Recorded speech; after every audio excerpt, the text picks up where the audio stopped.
Shalom, saudara-saudaraku yang terkasih di dalam nama Tuhan Yesus Kristus. Pada malam hari ini kita akan bersama-sama mendengarkan kebenaran firman Tuhan yang kita ambil di dalam surat Titus pasal yang kedua,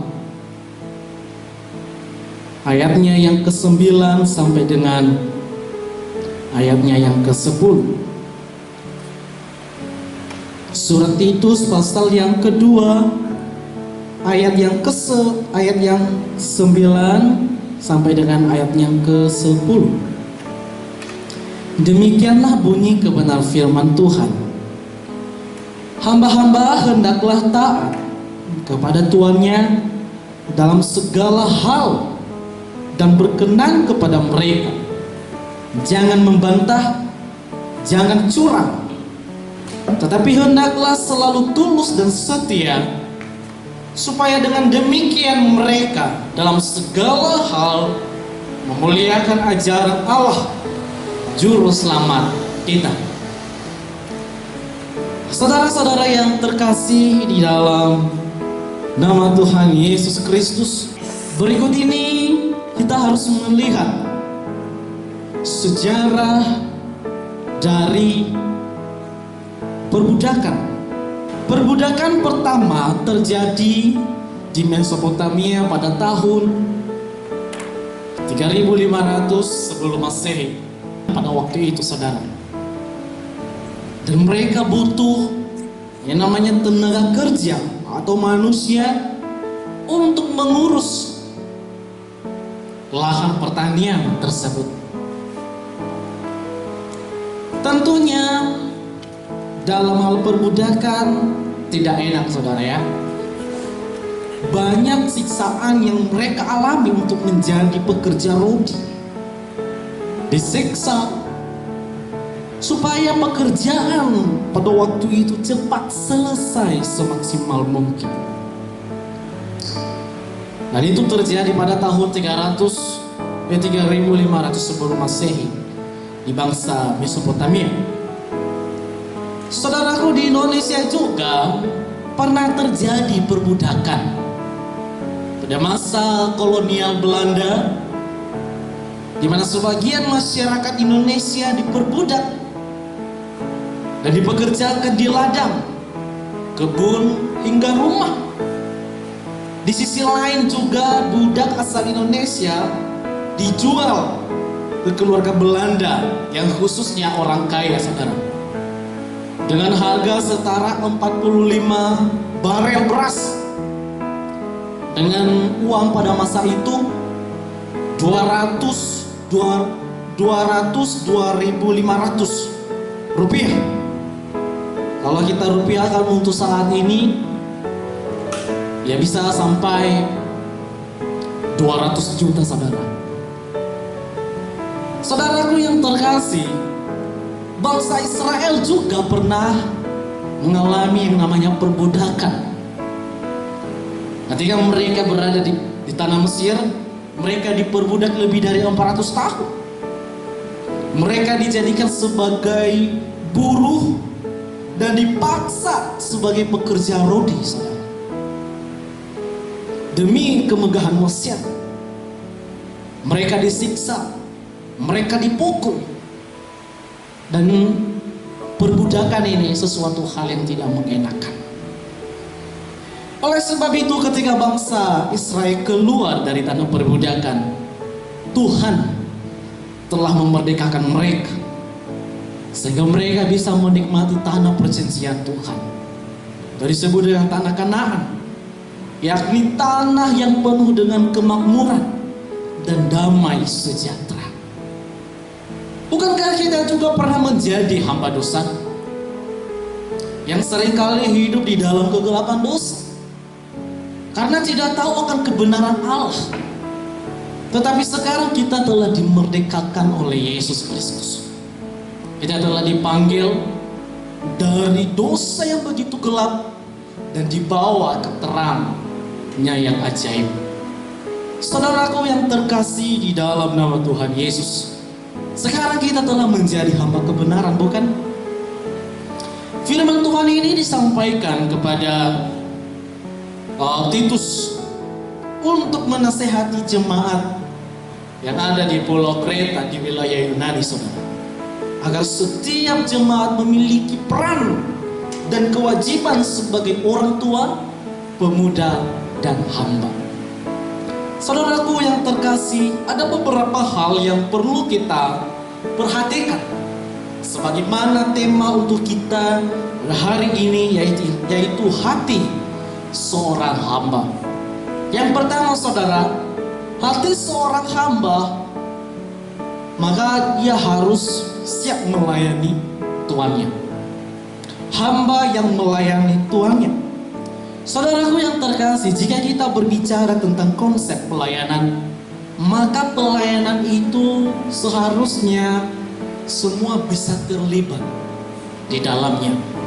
Melayani artinya adalah suatu kegiatan sehari-hari yang dilakukan untuk kebutuhan orang lain atau kebutuhan diri kita sendiri. Misalnya saudara, di sebuah restoran, tentu bekerja dalam restoran itu diperlukan untuk melayani orang lain. Kalau misalnya melayani diri sendiri, bisa saja cuci baju, itu juga bagian pelayanan saudara. Makan sendiri, nah itu juga pelayanan.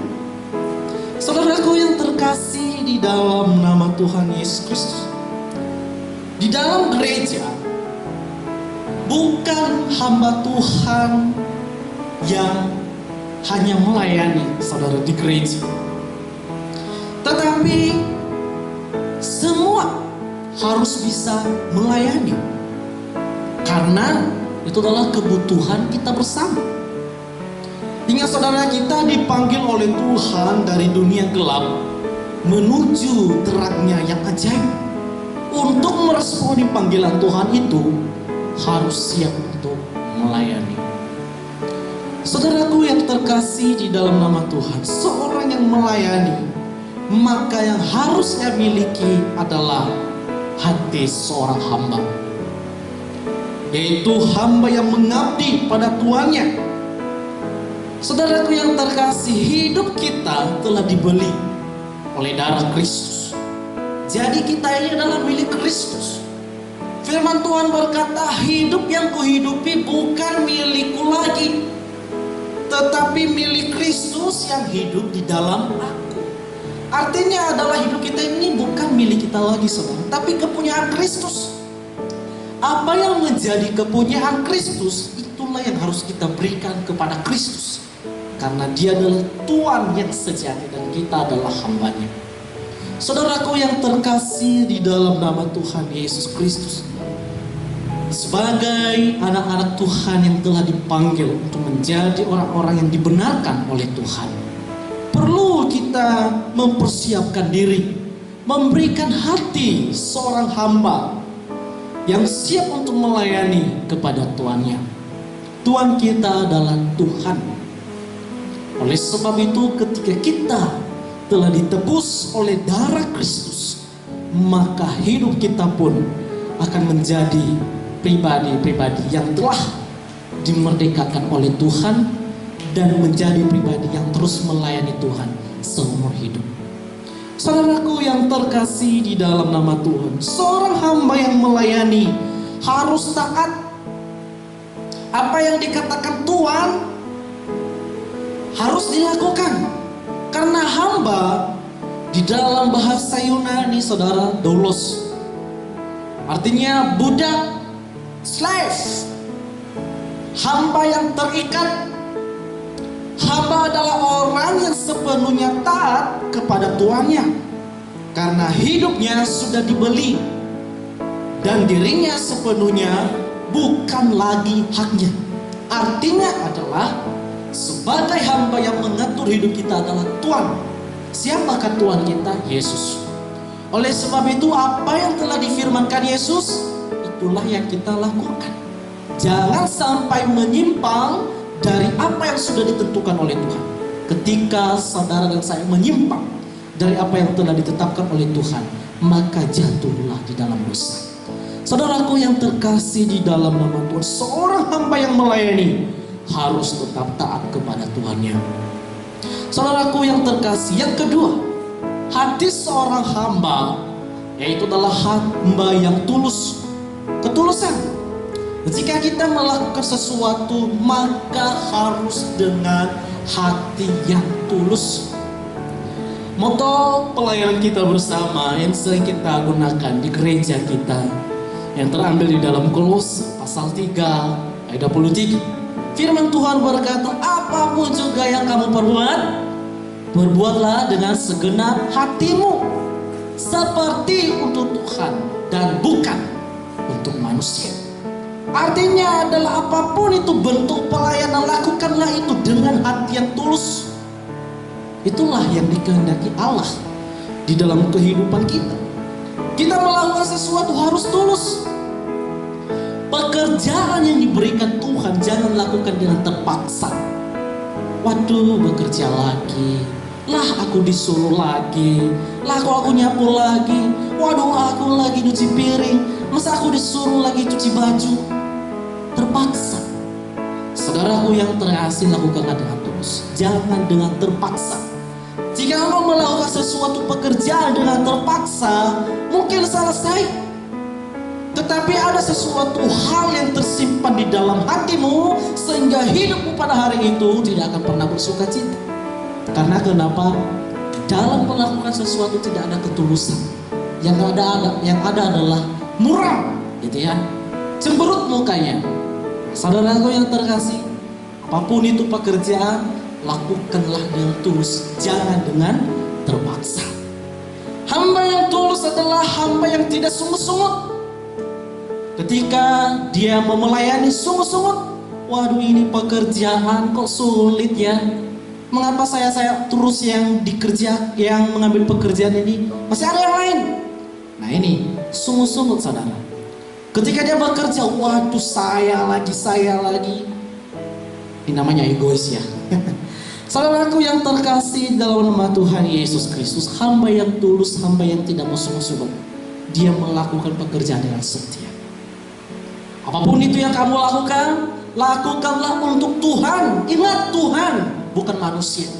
Ketika engkau bekerja bukan hanya dilihat orang, tetapi hatimu perlu untuk dilihat Tuhan. Apakah engkau tulus untuk bekerja dan melayani Tuhan? Saudaraku yang terkasih di dalam nama Tuhan Yesus, ketika kita melayani dengan tulus atau bekerja dengan tulus, maka pekerjaan itu pun tidak akan menjadi berat, malah semakin ringan. Walaupun bertubi-tubi pekerjaan, kalau engkau tulus, itu pun engkau bisa anggap itu ringan sekali, saudara.